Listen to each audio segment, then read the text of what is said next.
बिस्मिल्लाहिर्रहमानिर्रहीम अस्सलाम वालेकुम स्टूडेंट्स, कैसे हैं आप सब लोग। उम्मीद है खैरियत से होंगे। इस वीडियो में बात करने वाले हैं CS201 इंट्रोडक्शन टू प्रोग्रामिंग की मिड टर्म की तैयारी आप लोग कैसे कर सकते हो, कैसे आप थोड़े से टॉपिक तैयार करके अच्छे नंबर ले सकते हो, कैसे आप लोग शॉर्ट टाइम के अंदर इसकी अच्छे से तैयारी कर सकते हो, इसका पेपर आता है कैसे, इसकी जो प्रोग्रामिंग है उसको आप सॉल्व कैसे कर सकते हो।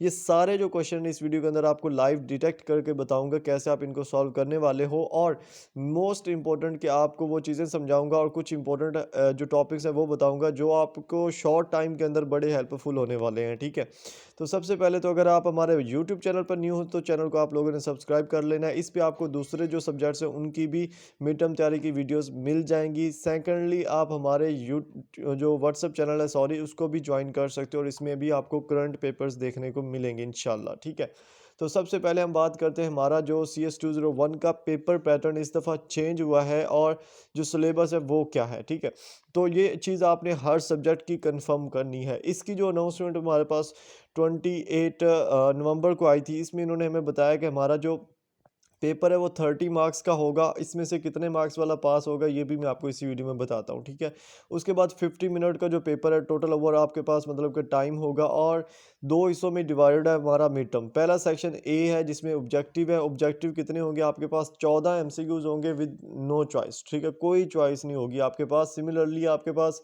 जो सब्जेक्टिव पोर्शन है बी पोर्शन, उसमें भी आपके पास दो लॉन्ग क्वेश्चन होंगे 3 मार्क्स के और दो जो है ना वो मतलब कि सॉरी दो लॉन्ग क्वेश्चन 5 मार्क्स के, दो शॉर्ट क्वेश्चन 3 मार्क्स के। और ये इनमें भी कोई चॉइस नहीं, आपने सारे के सारे करने होंगे। ठीक है, क्लियर है ये आपका पेपर पैटर्न जो यहाँ पे दिया हुआ है। और उसके बाद जो सिलेबस हमें दिया हुआ है वो है 1 to 18 लेक्चर्स तक हमने इसको तैयार करना है और 18 लेक्चर्स तक जो इंपॉर्टेंट टॉपिक्स हैं वो आपके साथ शेयर करूंगा मैं। आप अगर वो भी कर लोगे तब भी आपका जो है ना काफ़ी हद तक पेपर हो जाएगा। लेकिन इसका जो पेपर पैटर्न बेसिकली होता है, पेपर इसका आता क्या है, किस बेस पे आता है, कौन सा कंसेप्ट होता है जिसकी बेस पे आता है, वो आपके साथ शेयर करूंगा। ठीक है, तो अब आते हैं इसके हम जो पेपर की तैयारी आप कैसे कर सकते हो उसके ऊपर। तो इसके अगर हम हैंडआउट्स के ऊपर चलें CS201 के, तो सबसे पहले तो देखें ये एक प्रोग्रामिंग सब्जेक्ट है। तो यहाँ पे मैं कुछ चीज़ें आपको समझाने की कोशिश करूँगा, गौर से सुनना है आपने। ठीक है, सबसे पहले तो अगर आप इस सब्जेक्ट के शॉर्टकट देखोगे तो वो शॉर्टकट वर्क नहीं करेंगे। शॉर्टकट में सबसे पहला शॉर्टकट जो आप लोगों को चाहिए वो पेड फाइल वाला, जो कि मैं मना करता हूँ कि नहीं करना यार, किसी से नहीं लेनी। सेकंड जो आप शॉर्टकट लगाना चाह रहे हो वो है इसकी जो पास्ट फाइल्स अवेलेबल्स हैं वो करके, तो उससे भी नहीं होगा। क्यों नहीं होगा? रीज़न ये है कि अबाउट 50% प्लस, ठीक है, 50% प्लस जो आपका पेपर होता है वो प्रोग्रामिंग बेस होता है, कंसेप्चुअल होता है। आपको उसके लिए कंसेप्ट क्लियर करना ही पड़ेंगे। आप रट्टे लगा सकते हो जो चीज़ें दी हुई हैं फाइल्स के अंदर, लेकिन आप कंसेप्ट फाइल से कभी भी क्लियर नहीं कर सकते। इसका जो ओवरऑल पेपर होता है 50% प्लस आपका वो प्रोग्रामिंग बेस होता है, लेकिन प्रोग्रामिंग इतनी भी टफ नहीं है कि आप इसको कर ना सको। दूसरा जो प्लस पॉइंट इसके अंदर है वो ये है कि जो थ्योरी होती है वो थोड़ी होती है। ठीक है, बहुत सारे ऐसे स्टूडेंट्स होते हैं जिनको थ्योरी के क्वेश्चन ज़्यादा आ जाते हैं, लेकिन मोस्टली ऐसे क्वेश्चंस मतलब कि जो होते हैं वो आपको प्रोग्रामिंग से रिलेटेड देखने को मिलेंगे। ठीक है, अब ये इसकी नेचर है और रिपीटेड ये वाकया ही होता है, लेकिन कंसेप्चुअल रिपीटिशन चल रही होती है, इसकी कंसेप्ट की रिपीटिशन होती है। तो अगर वो आपको कंसेप्ट ही नहीं आता होगा तो आप इसको कैसे जो है ना वो लिख सकोगे किसी भी क्वेश्चन को। तो अगर आपने इसकी प्रॉपर तैयारी करनी है तो उसके लिए जो 2-3 वेज हैं वो भी आप लोगों के साथ शेयर करता हूँ। ठीक है, दूसरी जो इसके अंदर मोस्ट इम्पोर्टेंट बात है CS201 के अंदर जो कि आपको बहुत कम लोग बताएंगे वो ये है कि ये सब्जेक्ट आपके आने वाले जो प्रोग्रामिंग के सब्जेक्ट्स हैं उनकी बेस है। अगर आपको इस सब्जेक्ट के कंसेप्ट क्लियर नहीं होंगे, आपको आने वाले टाइम में टफ जो है ना वो टाइम देना पड़ेगा थोड़ा सा। अगर आप लोग अच्छी तैयारी करना चाह रहे हो तो थोड़े से जो स्टेप अब मैं बताने लगा उनके ऊपर आपने फोकस करना है। सबसे पहला स्टेप ये है कि फाइल्स, जैसे कि मैं अब यहाँ पे एक फ़ाइल ओपन की हुई है, इसी तरह ये भी एक फ़ाइल ओपन की हुई है जिसमें रिपीटेड क्वेश्चंस MCQs हैं, लेकिन ये फाइल्स हैं, लेकिन जब आपको कंसेप्ट ही नहीं है आप कैसे तैयार करोगे। सबसे जो बेसिक इसके अंदर चीज़ है वो है कंसेप्ट की।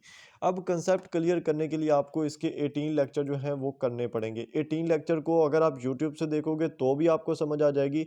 अगर आप एलएमएस से देखोगे तो भी समझ आ जाएगी। बहुत सारे स्टूडेंट का सिर्फ़ ये क्वेश्चन होता है कि सर आप यूट्यूब से कोई एक अच्छा जो जिसकी ये इस सब्जेक्ट की प्लेलिस्ट है वो रिकमेंड कर दें। देखें ये चीज़ पॉसिबल ही नहीं है कि मैं आपको रिकमेंड करूँ वो आपको चीज़ को पसंद आ जाए। आपने जैसे यूट्यूब पे आना है, यहाँ पे आप सर्च करो CS 201 शॉर्ट लेक्चर और यहाँ पे आपके पास लिस्ट आ जाएगी, भरी पड़ी होगी स्टूडेंट की। आपने क्या करना है, अपनी मर्ज़ी का बंदा 2-3 बंदे के जो लेक्चर्स हैं उनको सुनें, जिसकी आपको समझ आ रही है उसको सुनना स्टार्ट कर दें, ठीक है?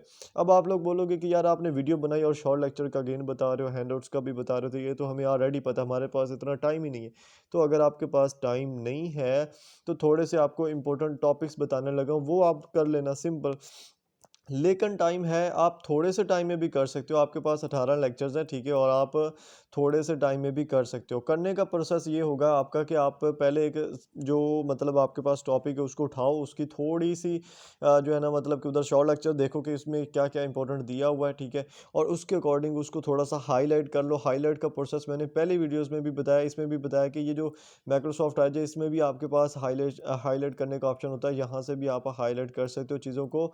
और मेन जो चीज़ वो ये है कि जब आप का एक टॉपिक हो जाएगा क्लियर, देन आप दूसरे पे जाओ, देन तीसरे पे जाओ। इस तरह आपका क्या होगा कि एक तरतीब वाइज़ आपका वो कंसेप्ट क्लियर हो रहा होगा। लेकिन अगर आप लोगों के पास इतना टाइम नहीं है, आप लोग ऐसे तैयारी नहीं कर सकते, तो इसके लिए भाई आपके पास यहाँ पे मैं कुछ इंपॉर्टेंट टॉपिक्स बताए हैं, ठीक है?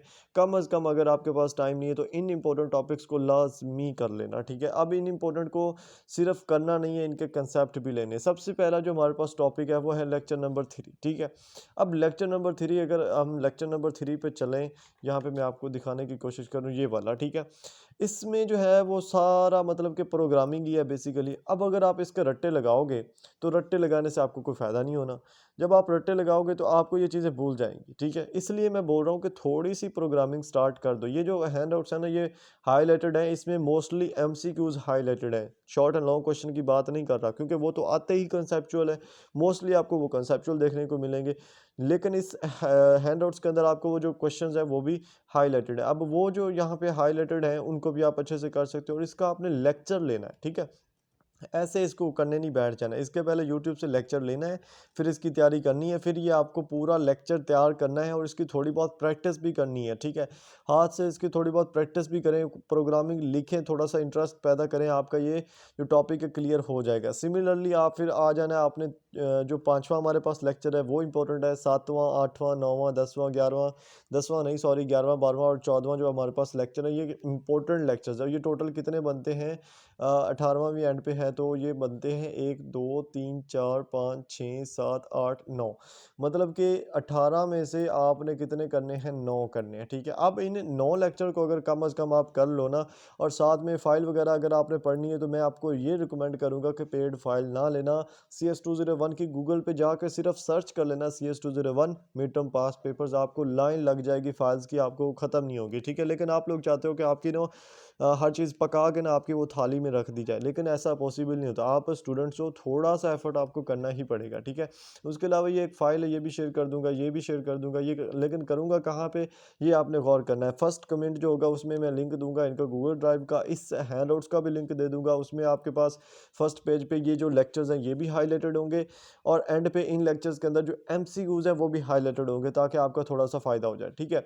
उसके अलावा जो यहाँ पे चीज़ मैं बताना चाह रहा हूँ अगेन एंड अगेन कि अगर आपके पास चॉइस नहीं है, 14 एमसीक्यूज़ हैं, तो 14 एमसीक्यूज़ के लिए सिर्फ़ आपको 9 लेक्चर से सारे एमसीक्यूज़ तो नहीं ना आएँगे, तो आपको थोड़ी-सी तैयारी करनी पड़ेगी एक्स्ट्रा। उसके अलावा आपके पास अब क्वेश्चंस में भी चॉइस नहीं है, ऊपर से इसके जो क्वेश्चन आने हैं, वो भी क्या आने हैं, कंसेप्चुअल आने हैं। तो आप अगर शॉर्टकट ढूँढ रहे हो, तो भाई शॉर्टकट नहीं मिलेगा आपको, ठीक है?